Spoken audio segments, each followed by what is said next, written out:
Akola operation प्रहार अंतर्गत पिंजर पोलिसांची धडक कारवाई. पोलीस स्टेशन पिंजर हद्दीत अवैधरित्या जुगार खेळणाऱ्या आरोपींचा पिंजर पोलिसांनी केला पर्दाफाश. Maharashtra Akola report Ganesh Wadekar, Chanakya news channel India Akola. Akola police दलातर्फे माननीय श्री अरिजित चांडक पोलीस अधीक्षक अकोला यांच्या मार्गदर्शनाखाली राबवण्यात येत असलेल्या ऑपरेशन प्रहार अंतर्गत पैशांच्या हरजीतवर अवैधरित्या जुगार खेळणाऱ्यांवर प्रभावी कारवाई करण्यात आली आहे.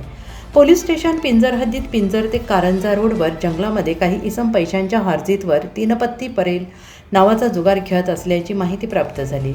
सदर माहितीच्या आधारे कारवाई करण्यात आली होती. ही कारवाई दरम्यान आरोपी नामे हर्षल संजय अजमिरे वय वर्ष 27, 2 शेख रसूल शेख हलीम वय वर्ष 21, संतोष पूर्णाजी खाडे वय वर्ष 42, किसन सुपाजी मंगर वय वर्ष 35, देवानंद महादेव गवई वय वर्ष 43, सर्व राहणार पिंजर तालुका बार्शी टाकळी जिल्हा अकोला यांच्या ताब्यातून 52 ताशपत्ते ते नगदी 10,400 रुपये तसेच 2 मोटारसायकल असा एकूण 1,45,400 रुपयांचा मुद्देमाल जप्त करण्यात आलेला आहे. सदर प्रकरणी पोलीस स्टेशन पिंजर येथे अपराध क्रमांक कलम 25/6/2026 कलम 12 महाराष्ट्र जुगार प्रतिबंधक अधिनियम अन्वये गुन्हा नोंद करण्यात आलेला आहे आणि पुढील तपास सुरू आहे.